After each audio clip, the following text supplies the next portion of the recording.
नमस्कार। राष्ट्रभोज से मैं पवन केसवानी। ईडी ने हाल में ही कोल लेवी घोटाले मामले में 10 वरिष्ठ अधिकारियों के विरुद्ध कड़ी कार्रवाई की सिफारिश का पत्र चीफ सेक्रेटरी और राज्य सरकार को भेजा है। 570 करोड़ के इस महा घोटाले के बारे में खूब राजनीति हुई और यह समझाने की कोशिश की गई कि सत्ता परिवर्तन के बाद तेजी से कार्रवाई हो रही है, कार्रवाई होती दिख भी रही है। गौर करने वाली बात यह है कि बीते पौने 2 साल में 7 IAS अधिकारी गिरफ्तार किए गए हैं और इतने ही SDM सस्पेंड किए गए हैं। ये सब हुआ है विष्णुदेव साय की सरकार में। ऐसा माना जा रहा है कि भ्रष्टाचार करने वालों के विरुद्ध आगे और बड़ी कार्रवाई होगी। ऐसी ही कार्रवाई की उम्मीद वन विभाग में भी है, जहां PCS चीफ बने हुए हैं V श्रीनिवास। वही V श्रीनिवास जो कभी भूपेश बघेल सरकार के बेहद खासम खास हुआ करते थे। ऐसा माना जाता है कि छत्तीसगढ़ में जहां 44% से ज्यादा वन क्षेत्र आता है, वहां चीफ सेक्रेटरी और DGP के बाद सबसे अहम जिम्मेदारी PCS चीफ की होती है। और ये नियुक्ति भूपेश बघेल सरकार के जमाने में 31 जुलाई 2023 को प्रधान मुख्य संरक्षक PCCF एवं वन बल के प्रमुख के पद पर V श्रीनिवास जो कि IFS 1990 बैच के अधिकारी हैं, मोहम्मद अकबर जो वन मंत्री हुआ करते थे, उनके बेहद खासम खास हुआ करते थे। 31 जुलाई 2023 को यानी विधानसभा चुनाव के पहले ये बहुत ही खास नियुक्ति हुई थी। और इस नियुक्ति के बाद से आज की तारीख तक अभी भी V श्रीनिवास पौने 2 साल हो गया सत्ता बदले, विष्णुदेव साय सरकार में भी वन विभाग के सबसे बड़े पद में बैठे हैं। ढेर सारे इनके विरुद्ध पहले भी आरोप लगते रहे हैं और मौजूदा समय में भी इनकी कार्यशैली पूरी तरह संदिग्ध है। आने वाले 9 महीने बाद ये रिटायर हो जाएंगे।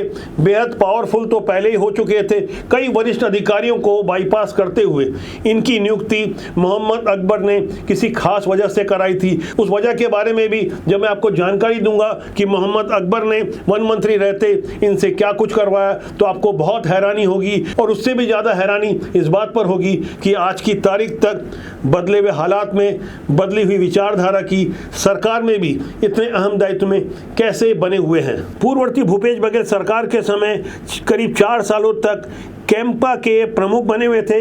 कैंपा यानी एक ऐसी सरकारी संस्था जो ऐसे फंड का प्रबंधन करती है जिससे कंपनियों को जंगल काटने के बदले जो फंड मिलता है ताकि नए पेड़ लगाए जा सकें, इसी फंड को कैंपा फंड कहा जाता है। इससे पर्यावरण के नुकसान की प्रतिपूर्ति की जानी होती है। कैंपा को हिंदी में कहा जाता है प्रतिपूरक वनीकीकरण कोष प्रबंधन एवं योजना प्राधिकरण। इस पद के 4 सालों तक प्रमुख बने हुए थे V श्रीनिवास राव। इसके बाद अचानक रहस्यमय तरीके से 31 जुलाई 2023 को वन विभाग के सबसे बड़े पद में यानी PCCF चीफ बना दिए गए। इसके लिए लगभग 6 सीनियर अधिकारियों को दरकिनार करते हुए मोहम्मद अकबर और भूपेश बघेल ने अपनी खास पसंद से इन्हें कुर्सी पर बिठाया था। उनकी इस विवादित नियुक्ति के विरुद्ध उनके सीनियर सुधीर अग्रवाल ने पहले कैट में फिर हाई कोर्ट में याचिका दायर की, जो फिलहाल सुप्रीम कोर्ट में विचाराधीन है। विवादों से गहरा संबंध रखने वाले V श्रीनिवास के विरुद्ध मौजूदा सरकार के समय भी बेहद गंभीर आरोप लगे। वो आरोप 1628 वन रक्षकों की भर्ती से जुड़ा हुआ है। ये भर्ती प्रक्रिया नवंबर-दिसंबर 2024 में शुरू हुई। अब आपको जानकर ये हैरानी होगी, जिन मापदंडों का पालन करते हुए करीब 4.5 लाख अभ्यर्थियों से पैसे लिए गए आवेदन फॉर्म के लिए, आखिर उनके साथ क्या हुआ, किस तरह की नाइंसाफी हुई, किस तरह का भ्रष्टाचार हुआ, इसे हम आगे समझते हैं। छत्तीसगढ़ में विष्णुदेव साय की सरकार बनने के बाद 1628 पदों में वन रक्षकों की भर्ती की प्रक्रिया शुरू हुई। इसके लिए पहले लिखित, उसके बाद नाप झोंक की परीक्षा होनी थी। करीब 4.5 लाख अभ्यर्थियों ने इसके लिए आवेदन किया, जिसमें से करीब 1.5 लाख अभ्यर्थी ही शामिल हुई। शुरुआत शारीरिक नाप झोंक से हुई, जो कि 16 नवंबर 2024 से 17 दिसंबर 2024 तक चलनी थी। और नियम तय किया गया था कि सूरज उगने से लेकर सूर्य के अस्त होने तक ही ये नाप झोंक की प्रक्रिया होगी, जिसमें 200 मीटर और 800 मीटर की दौड़ के अलावा गोला फेंक, लंबी कूद और अन्य शारीरिक नापतोल करनी थी। ये सारा कुछ दिन के उजाले में होना था। लेकिन हैदराबाद की एक कंपनी को करोड़ों का ठेका दिया गया था। बताया गया है कि प्रत्येक अभ्यर्थी के लिए timing technology India private limited नामक कंपनी को 240 रुपए प्रति अभ्यर्थी के दर से ठेका दिया गया था। नाप झोंक के लिए जिन 1.5 लाख अभ्यर्थियों को शामिल किया गया था, उसमें 1,10,000 की तो मशीन से टेस्टिंग हो गई, लेकिन 40,000 का मैनुअल टेस्ट हुआ, यानी टेंडर हुआ था मशीन से नाक झोंक का और 40,000 का जो मैनुअल टेस्टिंग हुई तो उसके बाद मामला जैसा कि होना था अधर में लटक गया।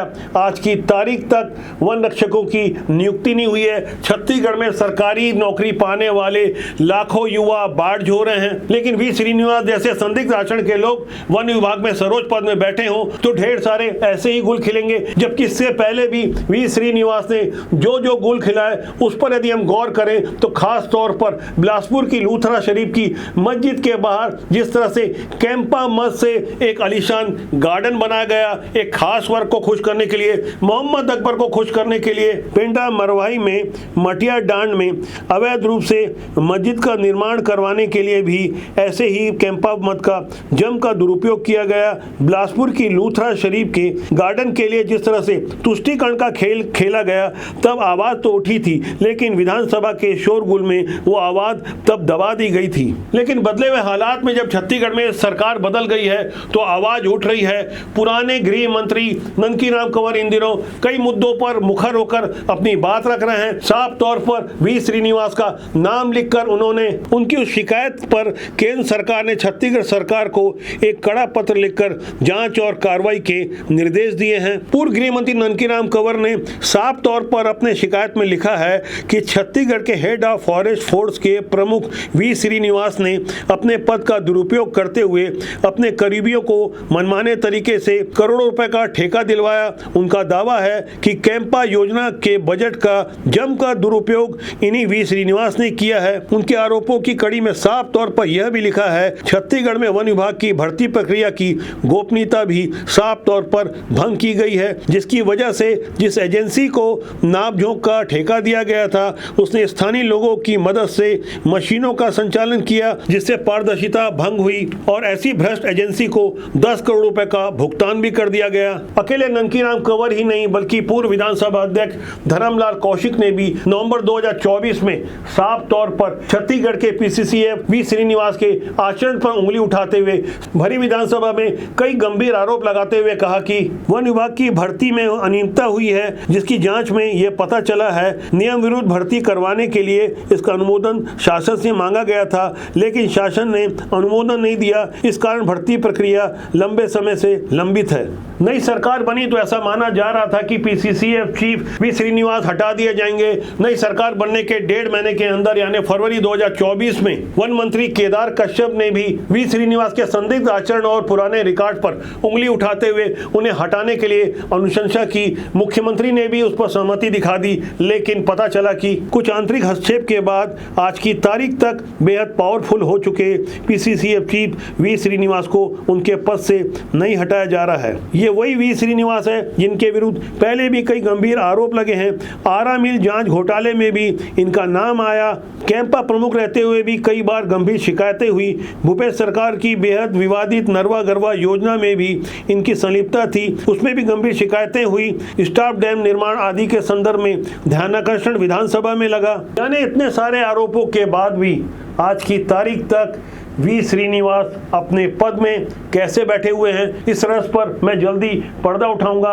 गहराई से समझने वाली बात यह है, यहाँ इस मामले में जो अदृश्य ताकतें काम कर रही है उस सिस्टम का अहम हिस्सा है वही सिस्टम जो ये दावा करता रहा कि गवर्नमेंट किसी की भी हो, सिस्टम तो हम ही चलाएंगे। ऐसे सिस्टम का अहम हिस्सा रहते हुए वी श्रीनिवास ने जिस तरह से बिलासपुर में लूथरा शरीफ की मस्जिद के लिए जो दरियादिली दिखाई, जिस तरह से उन्होंने पेंड्रा के मटिया डांड में एक खास मजहब वालों के लिए सरकारी धन का जमकर और खुला दुरुपयोग किया। उन्होंने खुले रूप से भ्रष्टाचार के एक ऐसे आरोपी को बचा दिया जिनके विरुद्ध 1 करोड़ 2 लाख रुपए की रिकवरी का आदेश था।